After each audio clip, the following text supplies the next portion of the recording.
Vamos dar início à nossa 17ª aula de noções de História da Igreja Católica, em nome do Pai, e do Filho, e do Espírito Santo. Amém. Pai nosso, que estais nos céus, santificado seja o vosso nome. Venha a nós o vosso reino. Seja feita a vossa vontade, assim na terra como no céu. O pão nosso de cada dia nos dai hoje, perdoai-nos as nossas ofensas, assim como nós perdoamos a quem nos tem ofendido. E não nos deixeis cair em tentação, mas livrai-nos do mal. Amém. Nossa Senhora da Glória, rogai por nós. Muito bem, meus queridos irmãos e irmãs, hoje nós concluiremos o nosso estudo da história da Igreja na Idade Média. Nós percorremos então praticamente 1000 anos da história eclesiástica entre os séculos 5 e 15. E hoje encerraremos com alguns dos acontecimentos mais importantes acerca da peste bubônica do século 15 e 14 e 15. Depois veremos também um pouco sobre a Guerra dos 100 Anos, sobre o Concílio de Florença, um dos mais importantes concílios de história da Igreja, e por fim a queda de Constantinopla, o marco que geralmente os historiadores adotam como sendo o marco que marca, evidentemente, a transição da Idade Média para a Idade Moderna. Me desculpem pela redundância. Mas vamos então para os nossos slides. E assim, aqui então, muito bem, apresentando. Isto então. Então, na nossa aula 17, este tema não é necessariamente um dos mais imprescindíveis de nós estudarmos na história da Igreja. Você encontrará nos outros manuais de história da Igreja, além daqueles que nós estamos nos usando, né, que é o da Zara Cantanhede, que é a nossa base, mas também veremos em outros materiais que estes eventos não são geralmente elencados quando nós tratamos de história da Igreja, embora a atuação da Igreja nesses eventos e o impacto que esses dois eventos tiveram na Igreja seja muito relevante. Geralmente há outras questões que são abordadas durante os séculos 14 e 15 que nós não abordamos, mas tendo em vista a nossa situação de pandemia, talvez eu imaginei que fosse interessante trazer esse tema, pois talvez não seja de conhecimento de todos. É a questão da peste, quanto esta pandemia do século XIV foi devastadora em proporções maiores do que nós estamos vivenciando desde o início do ano passado e o mundo desde o início do final do outro ano. Mas observaremos então que numa época um pouco distante da nossa, a humanidade teve grandes problemas com essa pandemia, uma mortalidade imensa e até uma visão muito mais escatológica, muito mais trágica e fatal do que nós temos hoje. E o quanto o modo como a igreja procedeu durante esses tempos tem a ensinar a igreja dos nossos tempos e a igreja de qualquer tempo também. Então, no século XIV, o mundo até então conhecido enfrentou a maior crise sanitária que se teve notícia e que também afetou muito a igreja. O mundo conhecido até o começo do século XV, por assim dizer, era o mundo que compreendia toda a Europa, uma parte da Ásia, ou se não a Ásia quase inteira, embora muitas das culturas que haviam no extremo oriente eram totalmente desconhecidas para os europeus e eles para com os europeus também, e o norte da Ainda não havia, no início do século XV, explorações para o resto da parte central e do sul da África. Então, nós estamos falando de Europa, norte da África, e uma parte mais ocidental, por assim dizer, da Ásia, parte mais próxima asiática da Europa. Os feudos e as cidades medievais eram grandes concentrações de pessoas, sem saneamento básico. A medicina era rudimentar e poucas eram as noções sobre a transmissão de doenças. Então, nós temos nos séculos XII, XIII e XIV um grande renascimento das cidades, né? Nós vemos que desde a época de Carlos Magno, no século IX, até o século XI, XII, até um pouco depois da virada do ano 1000, do ano 1100, nós ainda tínhamos os feudos muito fortes. Então, boa parte das pessoas não moravam nas cidades, mas moravam nos feudos, moravam nas propriedades cercadas, moravam sob a tutela dos seus senhores feudais, como vassalos. Nós vimos um pouco dessa questão do feudalismo, e quem buscou o livro do Thomas Woods, ou o Hilário Franco Júnior, ou qualquer outro autor que eu recomendei, pode entender ou poderá entender melhor essa questão do feudalismo. Mas a partir do Renascimento do século XII, principalmente no século XIII com as universidades, e no século XIV com a decadência da Idade Média, nós temos então um grande renascimento urbano.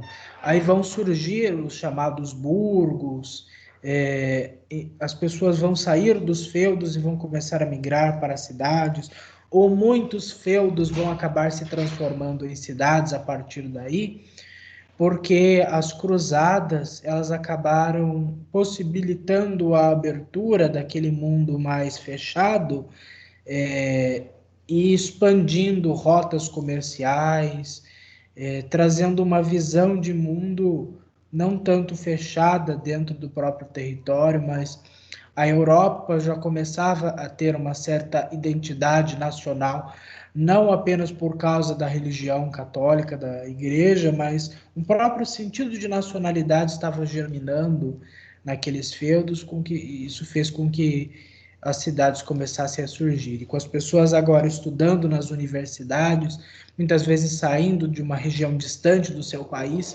até uma grande cidade, ou pessoas que viajavam os países para estudar em outras universidades, isso fez com que as cidades fossem crescendo e os feudos diminuindo até quase estarem completamente dissolvidos nos séculos XV e XVI. Mas enquanto haviam feudos e enquanto as cidades experimentavam um grande crescimento populacional, os feudos eram verdadeiras concentrações de pessoas, e as cidades também.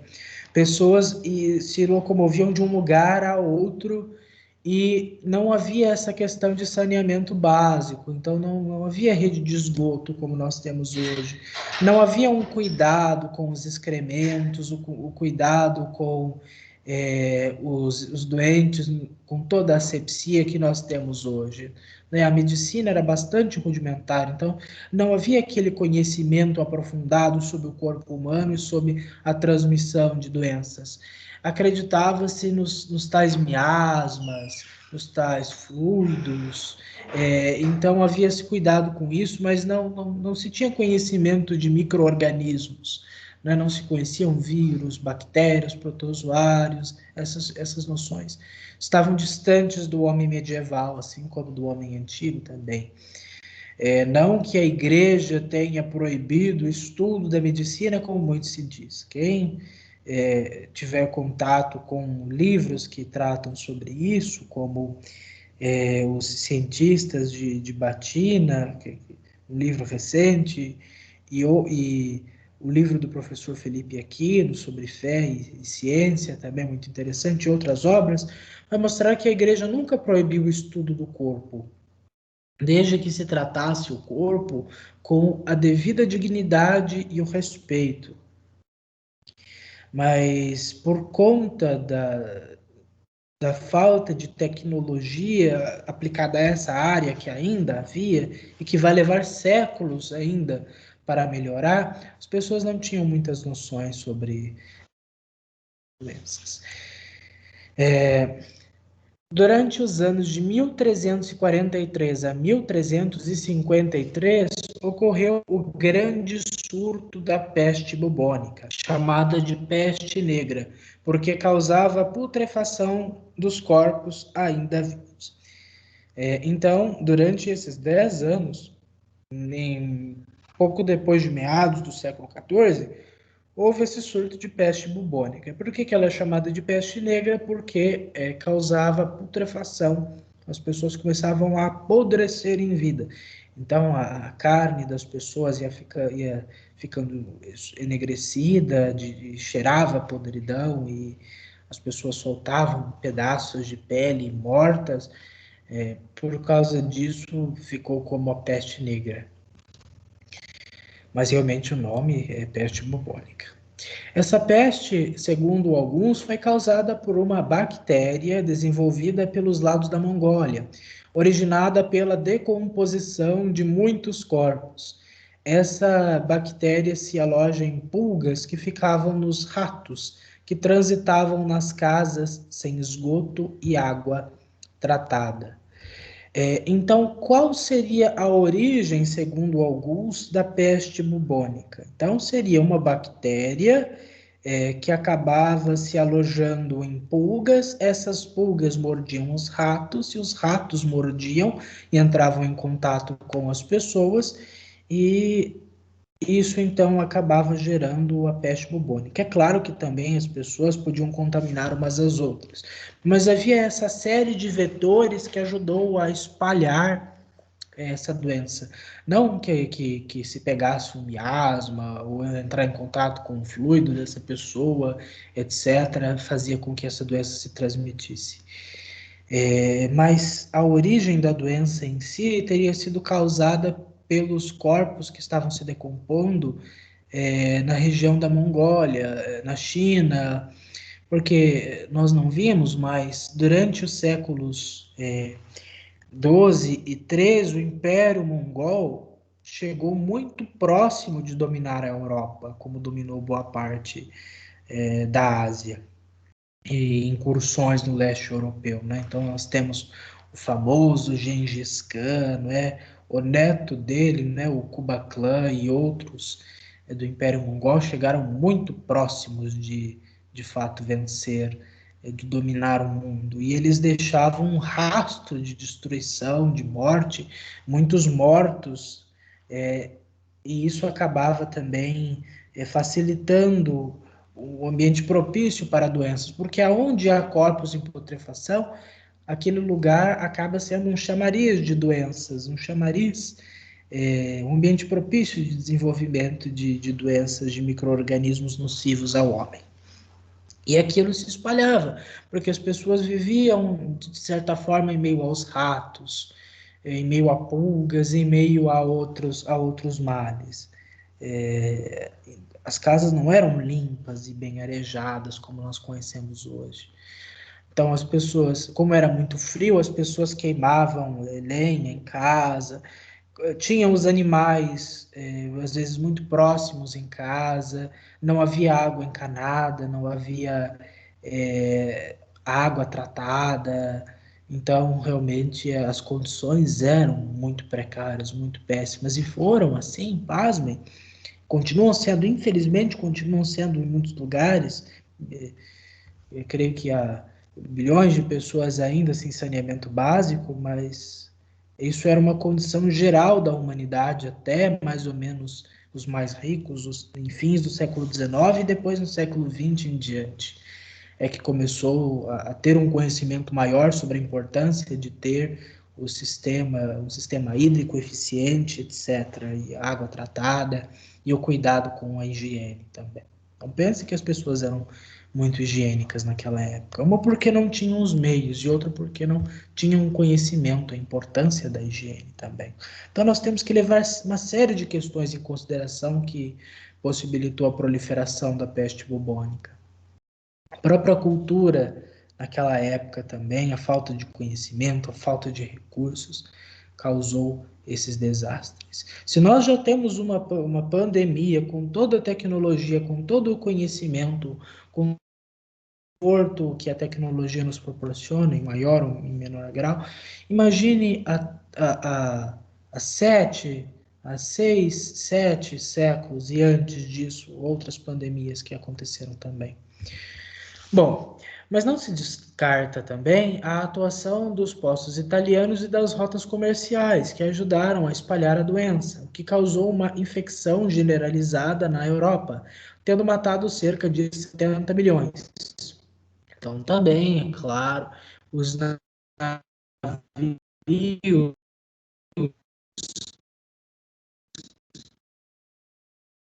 chegavam da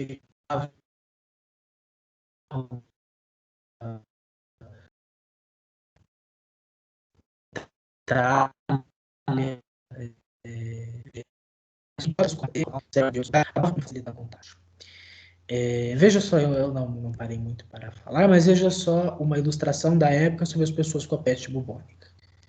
Veja estes médicos que precisavam usar essas máscaras com um bico grande, e nesse bico continham ervas, continham coisas para suportar o cheiro, mas também algumas ervas, perfumes, etc., que acreditavam protegê-los contra essa influência que eles não sabiam que era uma bactéria, né? E aqui nós temos uma pessoa agonizando, morrendo, na tentativa de curar essa pessoa, de aliviar o seu sofrimento.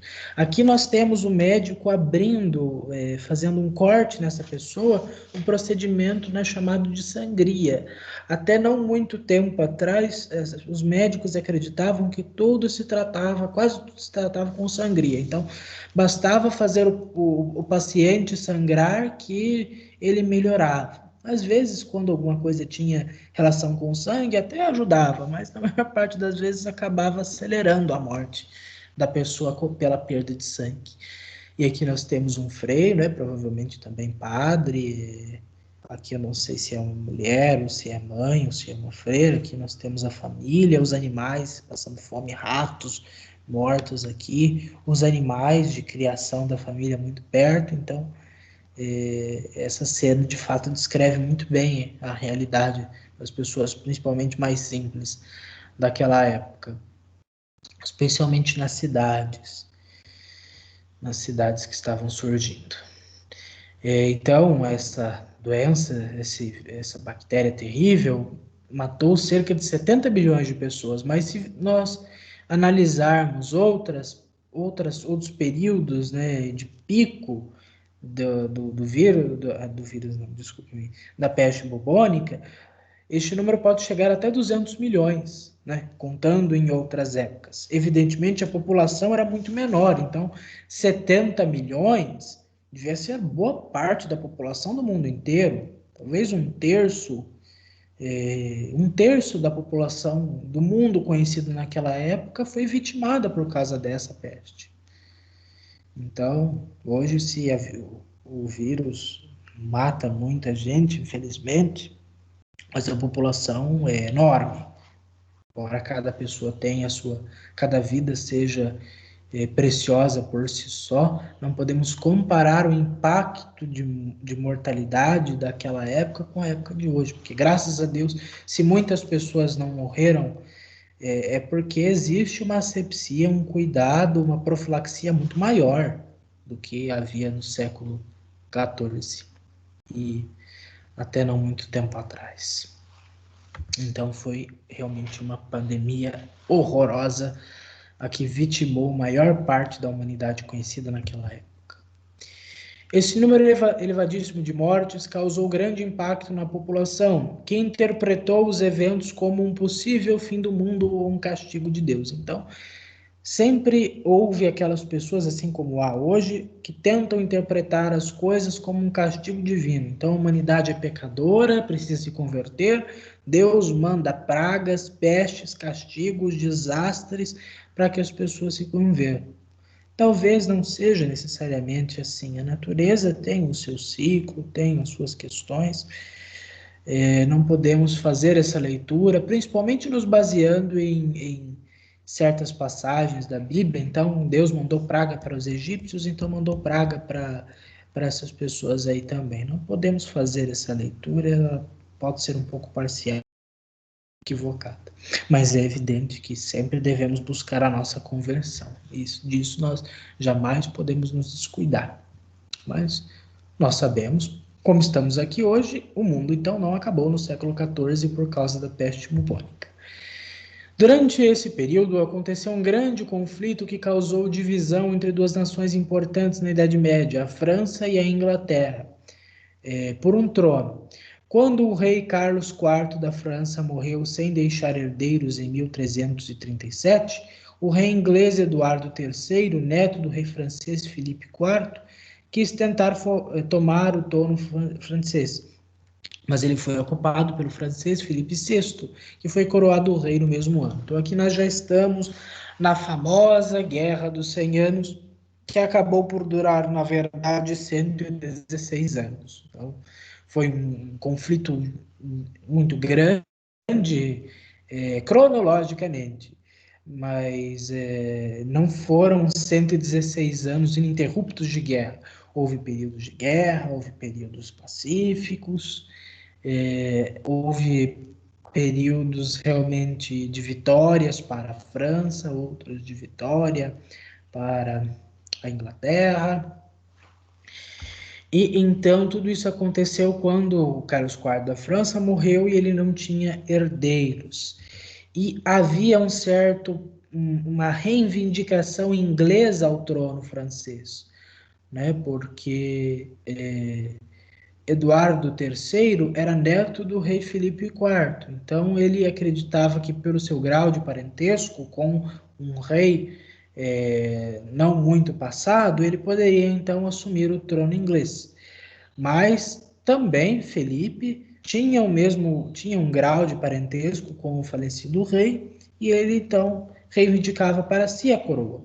Então gerou uma guerra, um certo conflito para ver quem deveria ocupar o trono da França. Essa longa guerra teve várias fases, com muitos intervalos entre elas. Aqui, o que nos interessa para a história da Igreja, é a participação de uma das figuras mais importantes, mais carismáticas, decisivas e significativas da história da Igreja, pelo seu grande testemunho. Então, por volta de 1429, aparece uma jovem, de 17 anos, a Joana d'Arc, que teve visões místicas, nas quais foi inspirada a lutar pela causa do então Delfim Carlos. Então, uma jovem camponesa, simples, 17 anos, teve visões do Arcanjo Miguel, teve visões de Santa Margarida, teve visões de anjos e de santos inspirando ela a lutar. Então, este Carlos não conseguia ocupar o trono francês porque as principais cidades, como Paris, por exemplo, estavam sob domínio inglês. A Inglaterra estava quase ganhando a Guerra dos 100 Anos, na época em que Joana d'Arc apareceu no cenário político, no cenário bélico daquele tempo, antes de meados do século XV. Então, ela recebeu inspirações divinas de que ela deveria liderar o exército do Delfim para que ele fosse coroado rei. Então, há toda uma bonita história, né, de como ela, sendo uma camponesinha, conseguiu autorização para falar com o Delfim, né, que por direito deveria ser o rei, e com o tempo ele foi aprendendo a confiar naquela jovem, naquela menina que dizia ter visões de Deus. Então ela até precisou, tinha que se vestir como homem, porque a guerra não era para mulheres, as mulheres deveriam dar suporte em outras áreas, mas a guerra era para os homens. Então ela precisava muitas vezes se vestir como um homem, cortar os cabelos, estar no meio daqueles soldados bem mais velhos, que caçoavam dela, muitas pessoas que duvidavam das suas inspirações, das visões que ela tinha, dos propósitos nobres que ela tinha. Então ela era uma jovem extraordinária, porque ela, uma das maiores da igreja, Santa Joana d'Arc.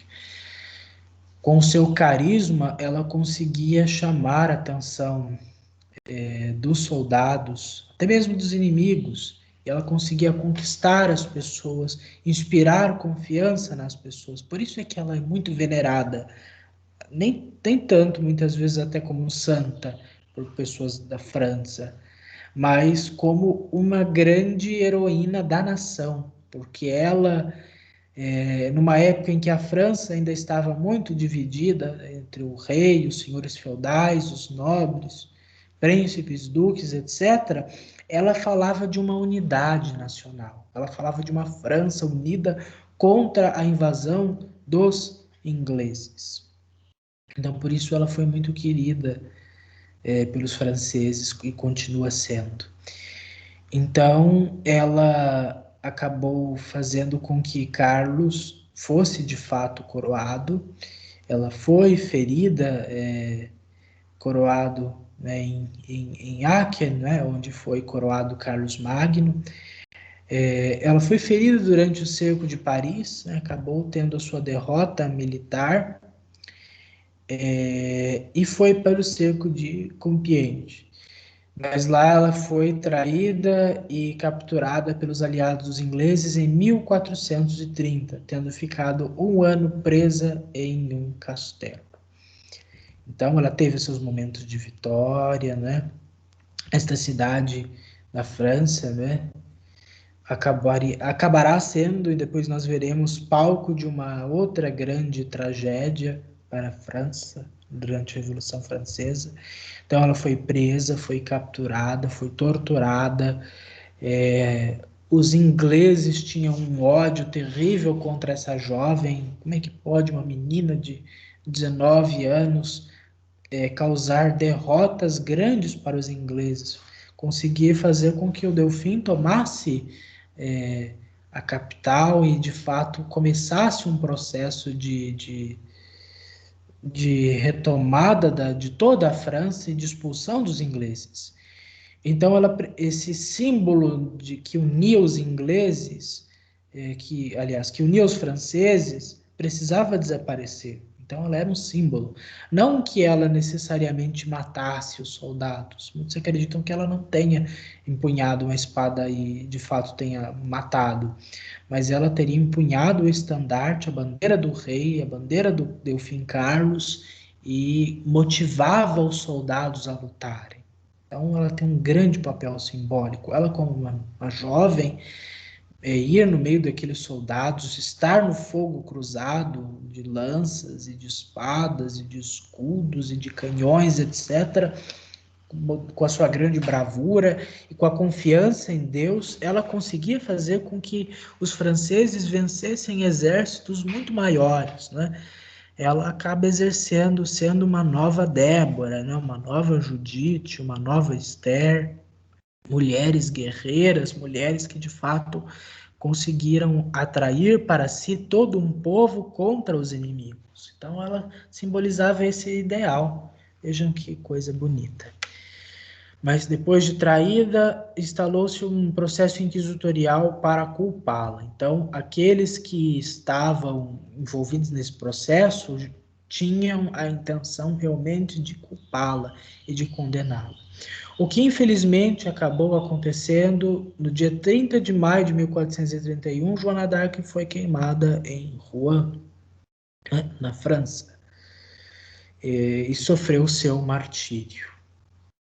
Então, ela foi condenada por esse processo injusto, mas Deus fez mais justiça para com ela. 25 anos depois, motivada pela mãe de Joana, o seu processo foi revisado pelo Papa Calixto III, né? o tio do Alexandre VI, Borgia, e foi declarado inválido.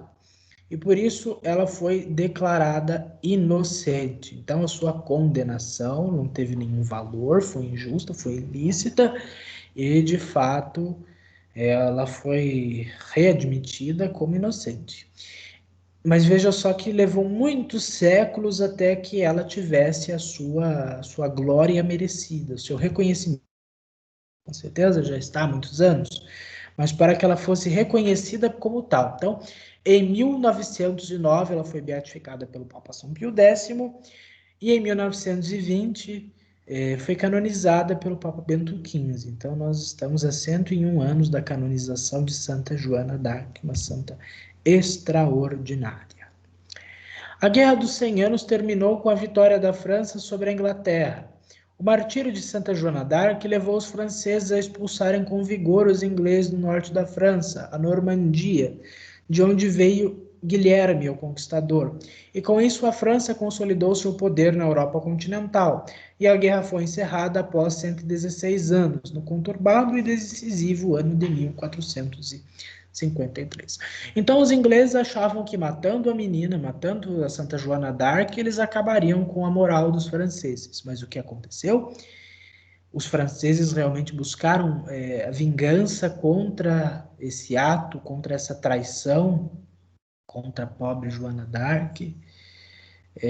Quem gosta de ficção, tem muitos filmes. Quem gosta de filmes da época da Idade Média, tem muitos filmes. Tem o Carlos VII, tem o Gilles de Ré, tem outros personagens muito interessantes nessa época, e podem assistir os filmes, mas o mais interessante é ler as biografias, as agiografias sobre Santa Joana d'Arc, que trazem muitas coisas sobre ela. E a França, de fato, acabou vencendo a Guerra dos 100 Anos. E isso aconteceu no ano de 1453.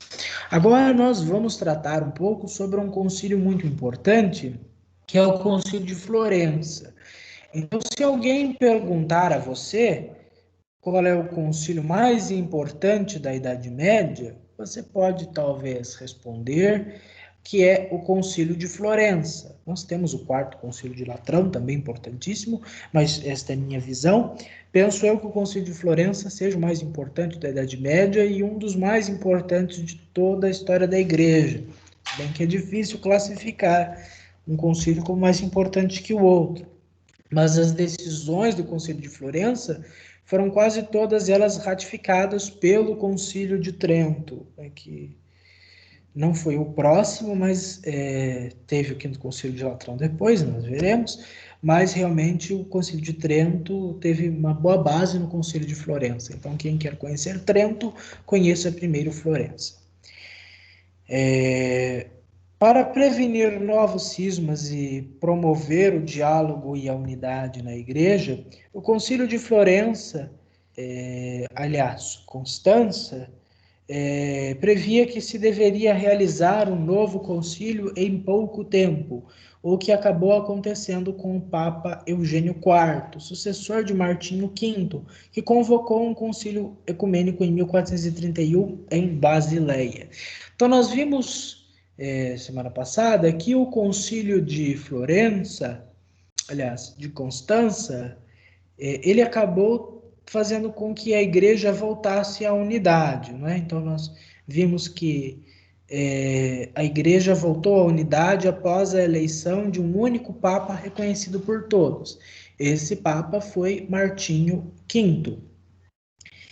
E para que a igreja, que já estava dividida, que estava numa situação de cisma, que estava realmente bastante marcada pela divisão, resolveu-se então, no Concílio de Constança, que se deveria convocar mais concílios em uma data mais próxima, para fazer com que a igreja ficasse mais integrada.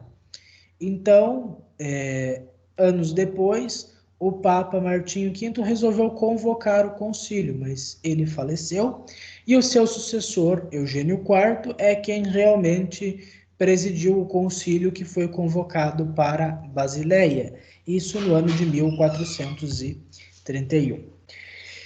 Mas após poucos trabalhos, esse concílio foi reunido em Ferrara e interrompido por causa de uma pandemia, embora alguns tentassem continuar os trabalhos sem o Papa, motivo que lhes rendeu uma excomunhão no próprio concílio. Então nós tínhamos o concílio em Basileia.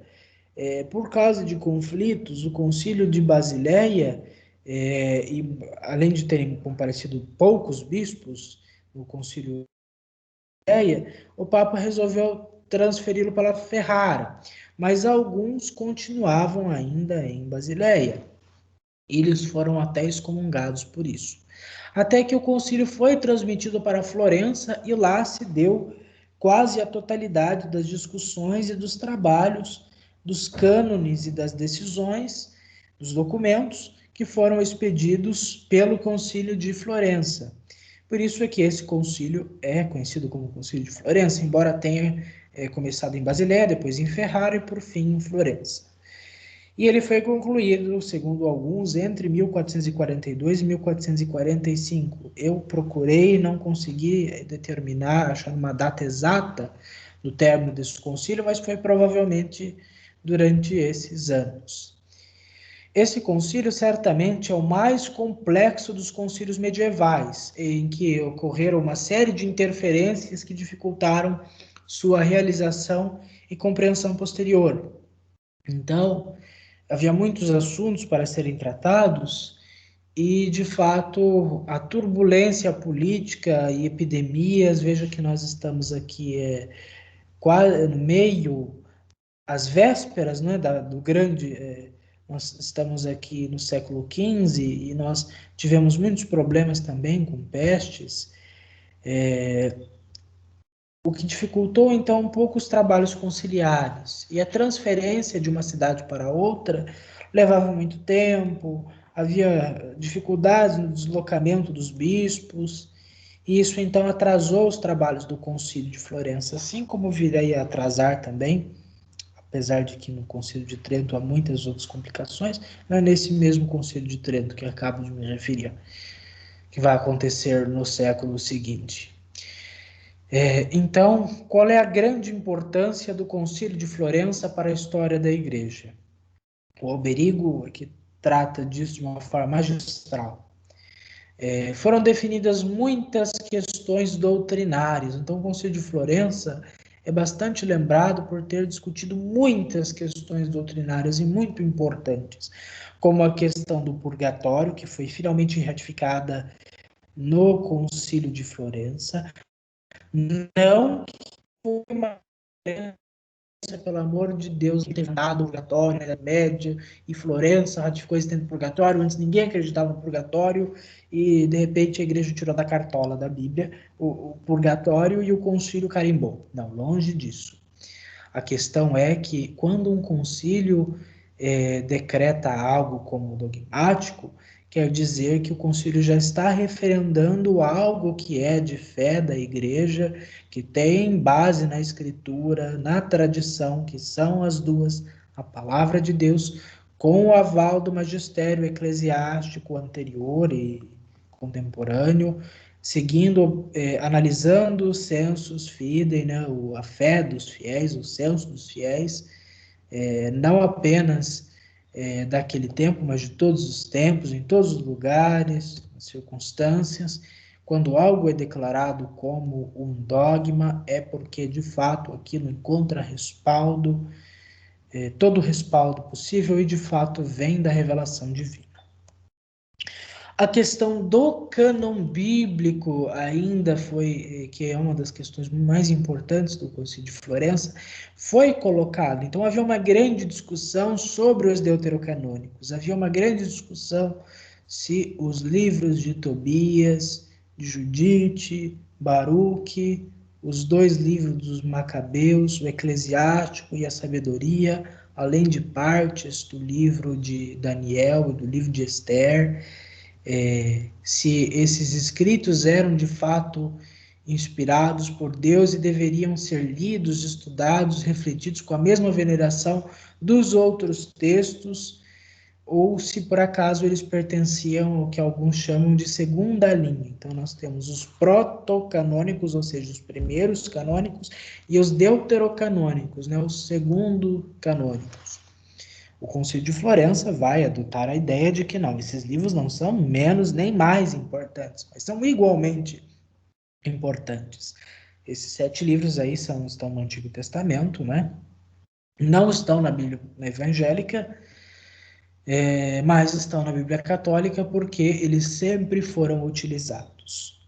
Então, sempre venerou, leu, reconheceu o valor desses livros de Tobias, Judite, Baruque, Macabeus, 1 e 2, Eclesiástico, Sabedoria e trechos de Daniel e Esther.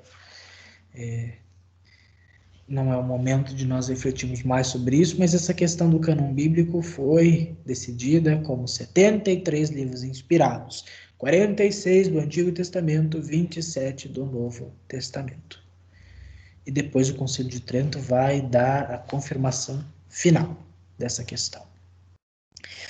A condenação do conciliarismo, né, então, já que se existe o concílio ecumênico, né, o Papa com os bispos, então se nós temos um problema com o Papa, basta então nós convocarmos um concílio e conseguimos decidir tudo até depor o Papa.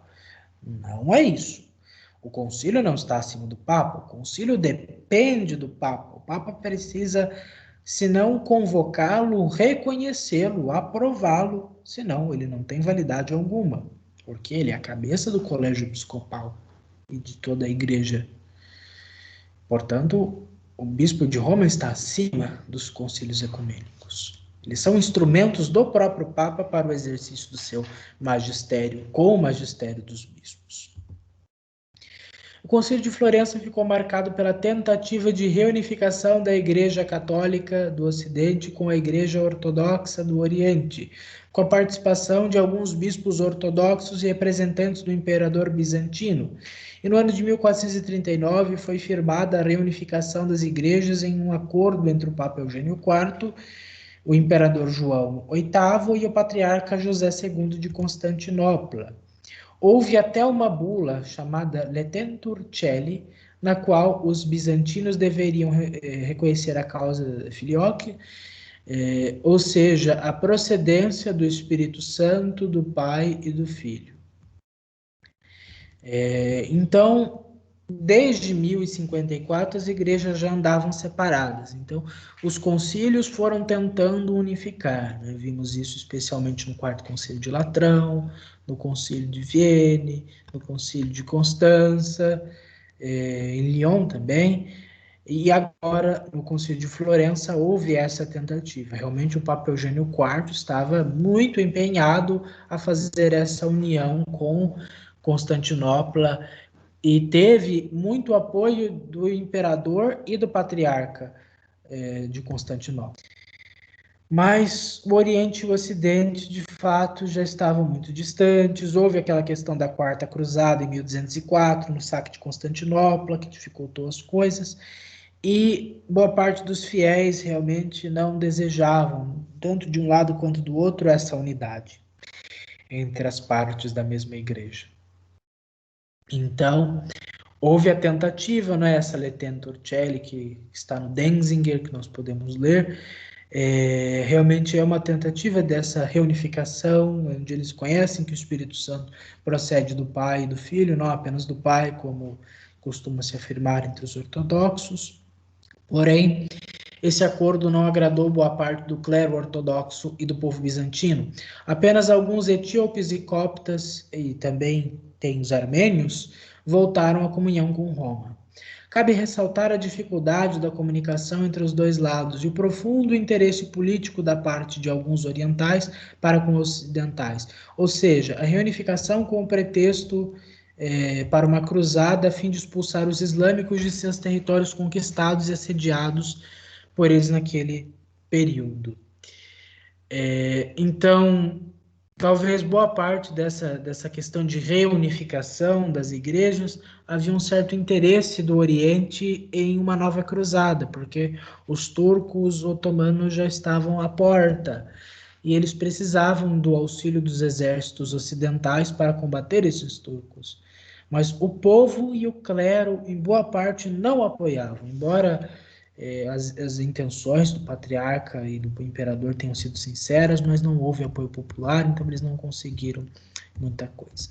Eu não sei se eu coloquei aqui no concílio, eu coloquei, mas também o Papa Eugênio IV escreveu um grande documento, a Cantate Domino, que fala muito sobre a igreja, e que eu pretendo disponibilizar também, né? E nela ele acaba acolhendo boa parte abrindo os braços para boa parte dos ortodoxos e excomungando também os bispos que estavam ainda em Basileia e que queriam de fato depor o Papa e queriam não reconheciam os trabalhos em Florença, mas em Basileia. Então, esses que estavam em Basileia elegeram um antipapa, o antipapa Félix V, que acabou sendo o último antipapa, ao menos oficialmente, da história da Igreja Católica. O tal Amadeu de Saboia. Não foi muito para frente essa história, embora haja outros antipapas hoje em dia da Igreja Católica Palmariana, né, do Palmar de Troia, né, que é uma questão interessante para se analisar também. E o último tema, e depois vamos fazer uma retomada, né, uma revisão brevíssima de todo o nosso percurso, vamos falar sobre a queda do Império Romano do Oriente. Com a separação da Igreja Ortodoxa em 1054, o insucesso das cruzadas no Oriente, o fim do Reino Latino de Jerusalém em 1291 e as pouco frutíferas tentativas de reunificação da Igreja Latina com as igrejas orientais, o Império Bizantino passou a ficar cada vez mais isolado, sendo cercado pelos islâmicos que pouco a pouco foram conquistando os territórios do Império Romano do Oriente, desde os séculos 7 e 8, atingindo quase todo o território no século XV. Então, até 1054, nós temos o Império Bizantino um pouco mais seguro, porque havia um certo auxílio dos exércitos do Oriente, vamos dizer assim, até o século XIII, porque enquanto havia a presença do Reino Latino em Jerusalém, aliás, os reinos latinos na Palestina,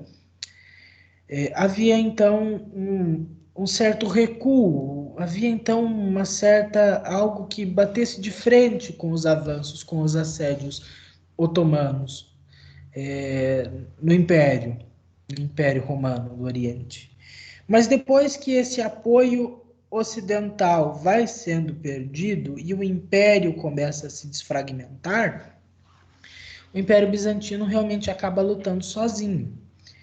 E eles vão perdendo mais e mais cidades até que eles ficaram só com a grande cidade de Constantinopla. Talvez fosse a maior cidade do mundo naquele período. Em 1453, os turcos otomanos iniciaram uma grande ofensiva contra Constantinopla, a capital do Império Bizantino.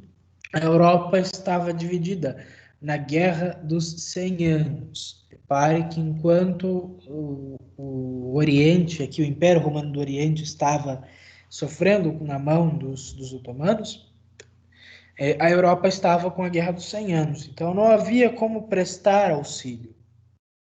A igreja havia tentado mobilizar a igreja ortodoxa para uma reconciliação, mas sem sucesso. Havia desconfiança com o Ocidente pelo incidente da Quarta Cruzada. Então, depois que os cruzados acabaram fazendo aquele evento terrível do saque de Constantinopla, então a presença de ocidentais no Oriente, em Constantinopla, era muito mal vista. Então, não havia, de fato, como ajudar. Porque os caminhos entre Oriente e Ocidente cristão estavam muito separados naquela época. Então, o imperador Constantino IX teve que lutar apenas com o seu exército, mas não pôde conter o ataque de Maomé II, que pôs fim ao Império Romano, que existia desde 27 a.C., fundado por César Augusto. Então, em 1453, Constantinopla caiu.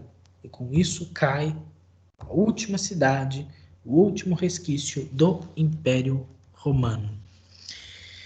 Vamos então, meus caros, fazer uma retomada brevíssima de Idade Média, do que nós vimos, do que nós trabalhamos nas nossas aulas. Vamos tentar, para ficar um pouquinho mais prático e não gastarmos muito temos uma retomada por séculos.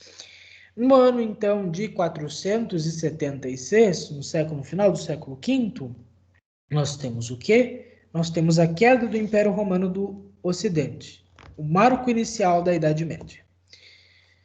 No século VI, nós temos então a Igreja que avança para converter os pagãos, os bárbaros, os germânicos.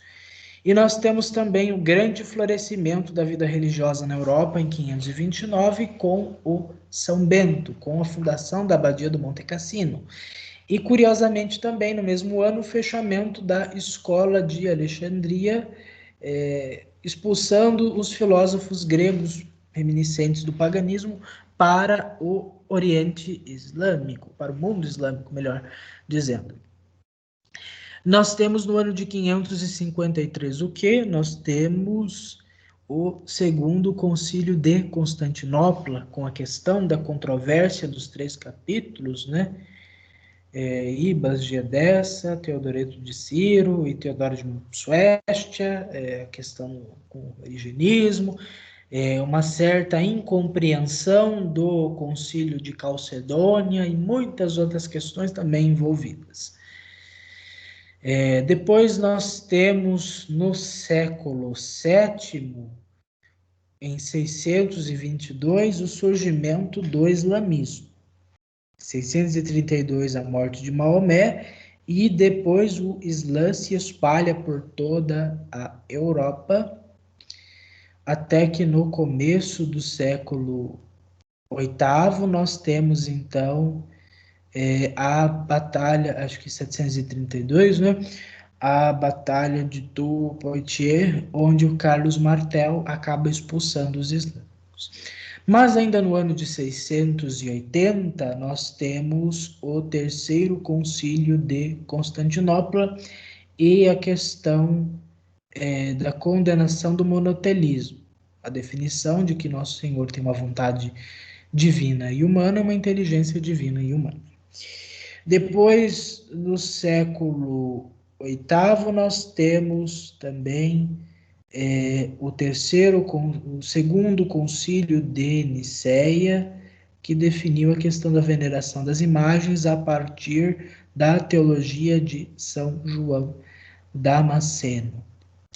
Depois nós temos, no século IX, em 870, a questão do patriarca Fócio, deposto pelo Concílio Ecumênico IV de Constantinopla e o Conciliábulo de Constantinopla dos ortodoxos na década seguinte, entre 1879 e 1880.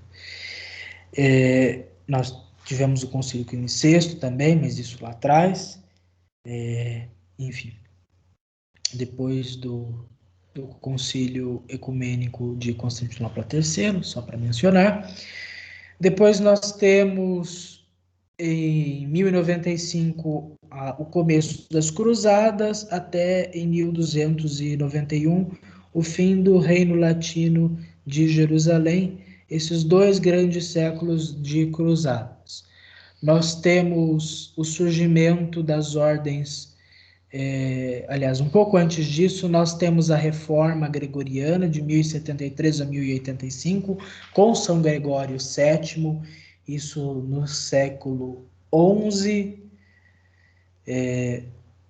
No século X nós temos a virada para o ano 1000, nós temos o chamado Papado Obscuro, né, o Papado de Túsculo, uma época muito difícil para a Igreja, né, com Bento IX, com Sérgio III, com João X, João XII, Estevão VI, a questão do Sínodo do Cadáver, do Papa Formoso, épocas muito difíceis para a história da Igreja, para a história do Papado. Nós temos a questão das investiduras, onde os imperadores tentavam colocar papas, bispos, abades, e a Igreja lutou contra isso. São Gregório VII lutou contra isso, né? Com a Ditatus Papae. E, por fim, no primeiro concílio de Latrão, 3 nós temos essa questão definida melhor. Temos outros concílios de Latrão, depois em 1139 e 1179, o segundo e o terceiro concílio de Latrão. Lembrando que no primeiro concílio de Latrão também houve o decreto do celibato eclesiástico, e no segundo e terceiro concílio de Latrão, disciplinas acerca condenações à simonia, vestimenta dos clérigos e outras questões. No quarto concílio de Latrão, nós temos a questão da transubstanciação, importantíssima, a questão da penitência, a natureza do sacramento da penitência e o decreto da comunhão e da confissão, ao menos uma vez por ano, na Páscoa do Senhor. Depois nós temos, nesses séculos, surgimentos de universidades vindas das escolas dos mosteiros, de Cluny, em outros lugares, as grandes catedrais, as grandes universidades que foram surgindo. No século XIII nós temos o surgimento das ordens de São Domingos e de São Francisco de Assis. Aliás, este ano nós estamos nos 800 anos da morte de São Domingos de Gusmão, grandiosíssimo santo da Igreja, e do nosso glorioso São Francisco de Assis também, com as suas legiões de santos dominicanos e franciscanos convertendo a Europa, assim como nos séculos VI, VII e VIII, realizando realmente grandes missões para a Igreja. Nós temos nos anos de 1245 e 1274 os dois concílios de Lyon. Depois nós temos nos anos de 1311 a 1314, o Concílio de Vienne, do Papa Clemente V, que acabou levando a Igreja em 1309 para o cativeiro da Babilônia. Isso durou até 1378. Isso aconteceu porque o Papa Felipe IV acabou entrando em conflito com o Papa Bonifácio III, desculpe, a linha cronológica é meio confusa, mas entre 1309 e 1378 nós temos o cativeiro da Babilônia, o Papa morando em Avignon. E depois nós temos de 1378 a 1417 o cisma do Ocidente. Um papa e dois antipapas. Primeiro, um antipapa em Avignon, depois um outro antipapa em Bolonha, até que isso foi resolvido pelo Concílio de Constança, né, entre 1412 e 1417, que elegeu o Papa Martinho V e a Igreja voltou à unidade. Depois nós temos a aula que nós acabamos de ver, encerrando a Idade Média com a queda do Império Romano do Oriente em 1453. Isto então seria uma visão geral dos pontos mais importantes da Idade Média, mas fiquem tranquilos que no final nós teremos uma revisão sobre a Antiguidade, sobre a Idade Média, assim como dos próximos períodos que nós iremos estudar. Mas eu espero que com a minha exposição muito simples, muito breve, nós possamos ter uma visão de que a Idade Média não foi um período de trevas, mas um período de muitas luzes, um período de grande desenvolvimento para a Igreja e para a humanidade, um período com seus problemas, porque também tivemos os pré-reformadores, também tivemos Wycliffe, Jean Hus, Jerônimo de Praga, Fraticelli, Joaquim de Fiore e outros heréticos que causaram mal à Igreja. Tivemos muitos leigos que causaram mal à Igreja. Tivemos injustiça, tivemos coisas ruins, mas tivemos muitas coisas boas. Se nós pensarmos em São Luís IX, se nós pensarmos em São Tomás de Aquino, se nós pensarmos em São Francisco de Assis, nós pensarmos em Santa Joana d'Arc, pensarmos em São Domingos, pensarmos em Santa Clara, que nós celebramos há poucos dias, pensarmos nesses grandes santos da Igreja, boa parte deles foram do período da Idade Média e causaram grande bem à nossa santa e amada Igreja. Vamos concluir então a nossa exposição pedindo à Santa Mãe de Deus. Nós celebraremos a Assunção de Nossa Senhora no domingo, por graça de Deus. Por isso, rezemos agora a Salve Rainha. Salve Rainha, Mãe de Misericórdia, vida, doçura, esperança, nossa salve. A vós bradamos os filhos de Eva, a vós suspiramos, gemendo e chorando neste vale de lágrimas. Eia, pois, advogada nossa, esses vossos olhos misericordiosos a nós volvei. E depois desse desterro, mostrai-nos Jesus, bendito o fruto do vosso ventre.